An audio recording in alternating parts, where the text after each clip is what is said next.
In a heated parliamentary debate, tensions escalate as members confront crucial issues. I expect that member over there to do the same. Chairperson. Yes, Honorable Chairperson. Chair, why don't you get them yellow overalls? Honorable Chairperson, you made a ruling that the issue of the food are going to refer back, are going to do it. Please, refer even that one. They're looking at it. Please, thank you. Chair. Honorable Chair. Honorable Chairperson. Ma'am, sir. Honorable Chairperson. Honorable Chairperson, I want to request that you be consistent. Yeah. So inconsistencies are going to give us problems here in the House. You have ruled on the matter, and that same ruling on this very issue must just be sustained. Thank you. We will do the same. We'll do the same. Thank you. Honorable member. Chairperson. Chairperson, thank you very much. Please proceed, yeah. Let me give this example. What's your point of order, member? When a student gets to an examination room, if that student does not answer question 6, that student cannot be blamed. Can we proceed now with the business of the House? Thank you very much, Chair. Please proceed, Honorable Malema. Thank you very much, Chair. I'm happy that you are continuing to learn from me. I just taught you that calling each other fools is not a problem, and you did exactly that. You learn after me. How shall you follow me? Because I'm running this thing. Please proceed your speech, Honorable Malema. This is my speech. You can run my minutes, it's my speech. Please proceed. I'm standing here so I can irritate you. You can be emotional anyhow you want. There is nothing you can do. I'm in charge. So I'm running this house, you see.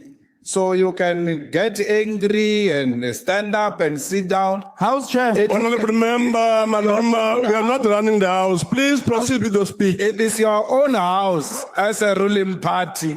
If you want to collapse your own house, it's your own house. You can collapse it.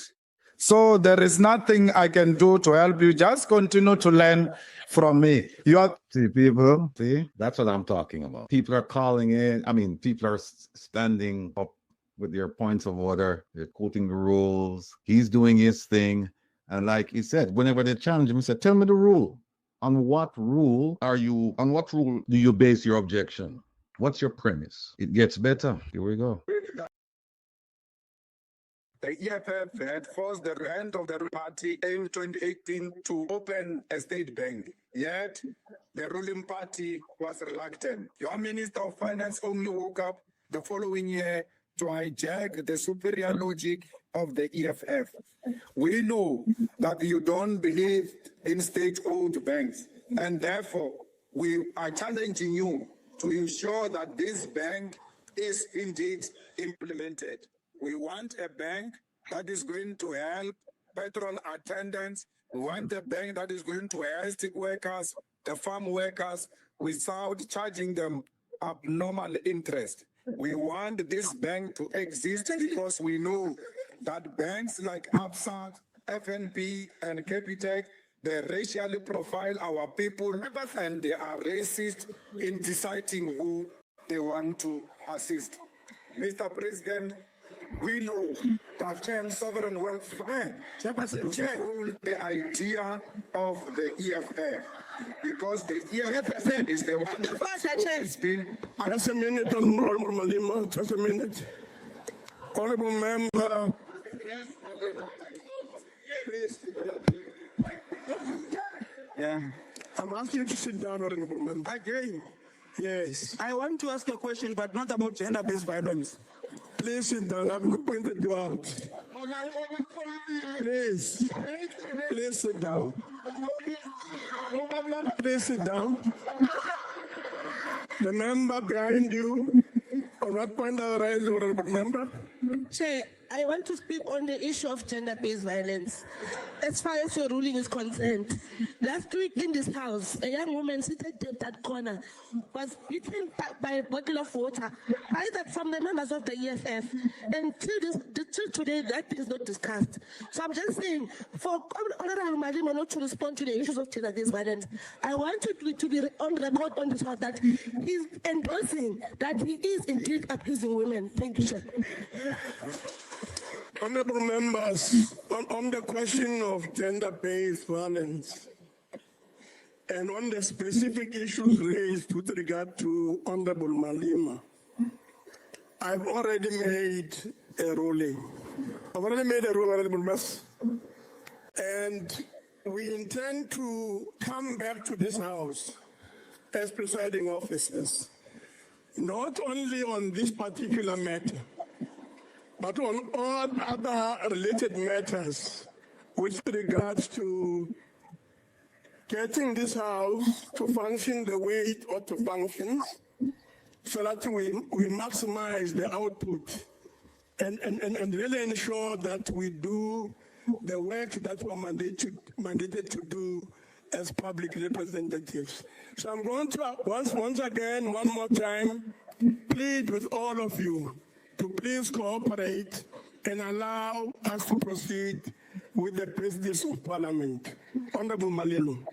Thank you very much, Chair of NCOP. Just bear in mind, Chair, that I said I'm going to respond to that question. Therefore, it's unavoidable.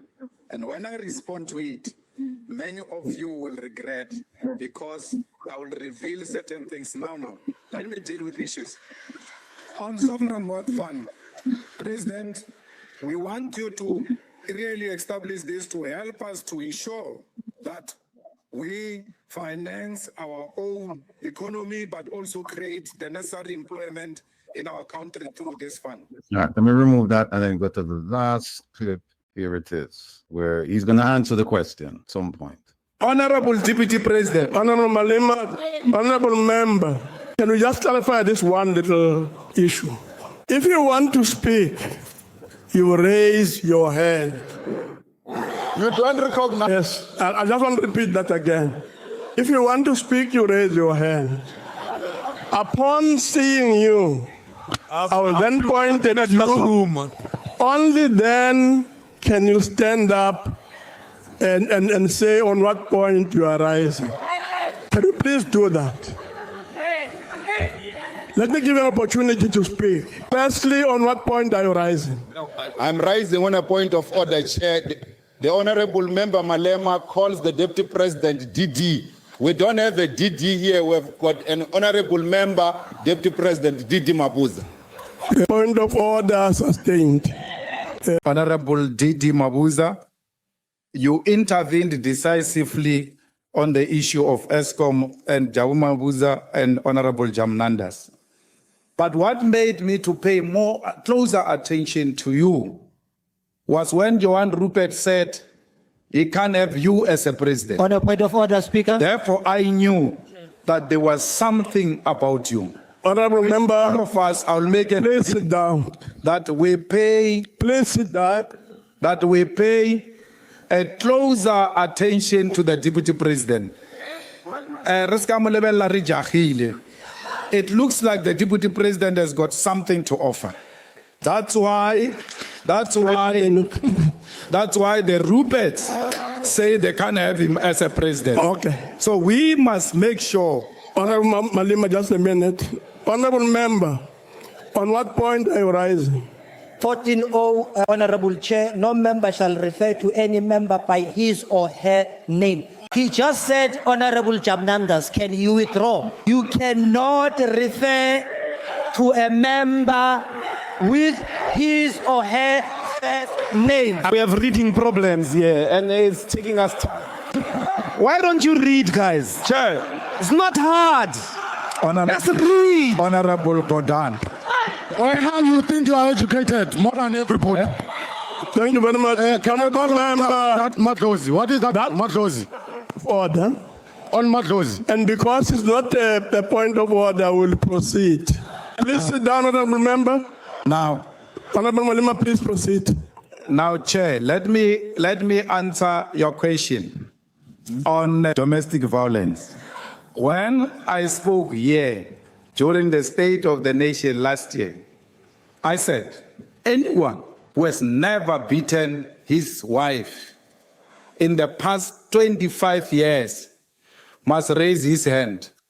And I said, I can do that because I have no history of such things. I've never, not once, not my ex, not my wife, not anything. I've never laid a hand on my wife. I asked that question precisely because I got information that the president used to beat his wife, Noma Zizi, the late wife of the president. Her soul rest in peace. I raised that issue because I said to the president, you cannot lead this gender-based violence. Not accepted that order. A woman as a point of order, not whatever your wife, I'm in the order. Honorable for the time I want to tell of order. Honorable Malema, on a point of order. I get you started. Honorable order, Honorable Malema. Started it with the wrong person. The first one I'm saying on the president, I'm coming on 3 others. Honorable Malema, please sit down. I did with the wrong person. Please sit down. Chairperson, Chair, I'm rising on. Chairperson, I'm rising on Rule 14A. Now, the fellow here is trying to deviate us from the fact of the matter here at hand. Why are you mentioning the president, mentioning others, blah, blah, blah? Hey, rumor, hey, what, President Chief, get to the point, answer. Are you abusing your wife? Yes or no? Stop involving other members of the House here. Honorable members, the honorable members is no. I have no problem giving that difficult. But I want. Honorable members, please sit down, please. Honorable members, clearly there is a problem in the House. Clearly there is a problem in the House. Outside.